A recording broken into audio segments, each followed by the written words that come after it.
Praise the Lord. கர்த்தருக்கு ஸ்தோத்திரம். ஆண்டவர் ரட்சகருமாகிய இயேசு கிறிஸ்து நாமத்திலே உங்கள் அன்போடு கூட வாழ்த்துகிறேன். ஆண்டவராகிய தேவன் தாமே உங்களை இந்த காலவெளியிலே ஆசீர்வதிப்பாராக. இப்பொழுதுமாய் இந்த நாளின் தியானத்திற்காக ஒரு வேத வசனத்தை நாம் வாசிக்க கேட்போம். ரோமருக்கு எழுதின நிருபம் 7ஆம் அதிகாரம் 24ஆம் வசனத்தை நாம் வாசிக்கும் பொழுது அதில் எழுதப்பட்டிருக்கிறது, நிர்பந்தமான மனுஷன் நான், இந்த மரண சரித்தினின்று என்னை யார் விடுதலையாக்குவார், விடுதலையாக்க கூடும் என்று அப்போஸ்தலனாகிய பவுல் கேட்கிறார். அவரை போலவே இந்த உலகத்தில் அநேக மக்கள் இன்றைக்கு கேட்டுக்கொண்டிருக்கிறார்கள். அவர்கள் பல பாவங்களிலே சிக்கி பலவிதமான இன்னல்களிலே சிக்கி தவித்து கொண்டிருக்கும் பொழுது, என்னை இப்படிப்பட்ட நிலையிலிருந்து என்னை விடுதலையாக்க யாரால கூடும், யார் என்னை விடுதலையாக்க முடியும் என்று சொல்லி விடுதலைக்காக ஏங்கி நின்று கொண்டிருக்கிறார்கள். ஆனால் இது ஒரே தீர்வு ஆண்டவராகிய இயேசு மாத்திரமே.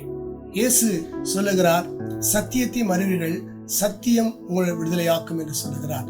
அருமையான தேவ பிள்ளைகளே, இந்த காலவெளியில நீங்கள் சத்தியத்தை அறிந்திருப்பீர்கள் சொன்னால் நிச்சயமாக உங்களுக்கு ஒரு பெரிய விடுதலையை ஆண்டவராகிய இயேசு வைத்திருக்கிறார். அந்த சத்தியமாவது என்ன என்று நாம் பார்ப்போம் என்று சொன்னால், யோவான் 8ஆம் அதிகாரம் 36ஆம் வசனத்தில் வாசிக்கும் போது, குமாரன் உங்களை விடுதலையாக்கினால் மெய்யாகவே நீங்கள் விடுதலையாவீர்கள் என்று சொல்லி மிக அழகாக அங்கு எழுதப்பட்டிருக்க நாம் அறிந்திருக்கிறோம். ஆண்டவராகிய தேவன் தாமே நம்மை விடுதலையாக்க கூடும். அவர் அதற்காகவே இந்த உலகத்துல மனித அவதாரம் எடுத்து இந்த உலகத்துல வந்தார். இந்த பாவ சரீரத்தை, மரண சரீரத்திலிருந்து நம்மை விடுதலை கொடுத்து நம்மை பரலோக ராஜ்யத்துக்கு கொண்டு சேர்ப்பதற்காக அவர் தாமே இறங்கி வந்தார் நாம் அறிந்திருக்கிறோம். ஆனால் நாம் இந்த பவுலை போல புலம்பிக் கொண்டிருக்க வேண்டிய அவசியம் இல்லை.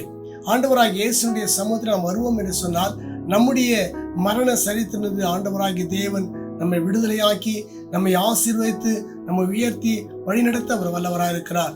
நம்முடைய வாழ்க்கையில எப்பேற்பட்ட சிக்கல் இருந்தாலும், பாவ காரியங்கள் இருந்தாலும், அல்லாவிட்டால் பலவிதமான போராட்டங்கள் இருந்தாலும் எல்லாவற்றிலிருந்தும் விடுதலை கொடுத்து நம்மை ஆண்டவராகிய தேவன் ஆசீர்வதிக்க வல்லவராக இருக்கிறார்.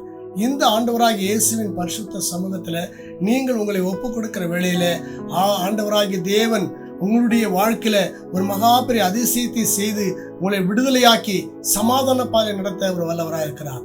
அவருடைய பரிசுத்த கரத்துல உங்களை ஒப்பு கொடுப்பீர்களா? இந்த ஆண்டவராகிய இயேசு கிறிஸ்துவின் ரட்சகராக ஏற்றுக்கொள்வீர்களா? அருமையான தேவ பிள்ளைகளே, இன்றைக்கு தேவ சமூகத்தில் இந்த தேவ செய்தியை கேட்டுக்கொண்டிருக்கிற யாரா இருந்தாலும், நீங்கள் எப்பேற்பட்ட சிக்கலில சிக்கி கொண்டிருந்தாலும், பாவத்துல சிக்கி கொண்டிருந்தாலும், நீ ஆண்டவராகிய இயேசு கிறிஸ்துவினுடைய சமூகத்துல வரும் பொழுது உங்களை விடுதலையாக்க அவர் வாஞ்சியோடு காத்து கொண்டிருக்கிறார். ஏனென்றால் சத்தியத்தை நீங்கள் அறிந்திருக்கிறபடினால சத்தியம் நிச்சயமாக உங்களை விடுதலையாக்கும். அவர்தான், அந்த சத்தியம் தான் ஆண்டவராகிய இயேசு என்பதை உங்களுக்கு நான் காண்பிக்கிறேன். ஆண்டவராகிய இயேசு கிறிஸ்து நிச்சயமாக உங்களை ஆசீர்வதித்து வழிநடத்துவராக. நாம் ஜெபிப்போமா? பரிசுத்தமுள்ள பரலோக பிதாவே, இந்த மகிமையான வேலைக்காக நன்றி செலுத்துகிறோம். ஆண்டவரே, இயேசு கிறிஸ்துவின் நாமத்தில் வருகிறோம். இந்த மகிமை நாளிலே தேவனுடைய பரிசுத்த சமூகத்துல நம்மை தாழ்த்தி எங்களை தாழ்த்தி ஒப்பு கொடுத்து ஜெபிக்கிறோம். இந்த சத்தியத்தை கேட்டுக்கொண்டிருக்கிற ஒவ்வொரு பிள்ளைகளுக்கும் அநேகர் பலவிதமான சிக்கலில் சிக்கி கர்த்தாவை விடுதலை பெற முடியாதபடிக்கு யார் என்னை விடுதலையாக்குவார் என்று ஏங்கி கொண்டிருக்கிற வேளையில நீர்தாமே இறங்கி வந்து உன்னுடைய பிள்ளைகளை கர்த்தாவே சோத்தரிக்கிறோம். நீர் விடுதலையாக்கி ஆசீர்வதித்து ஆண்டவரை உயர்த்தும்படிக்கான செபிக்கிறேன் கர்த்தாவே.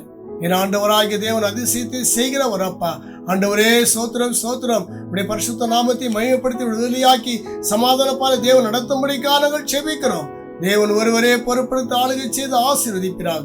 இயேசு கிறிஸ்துவின் நாமத்தில் வேண்டிக் கொள்கிறோம். பரிசுத்தமுள்ள பரலோக பிதாவே, ஆமென், ஆமென்.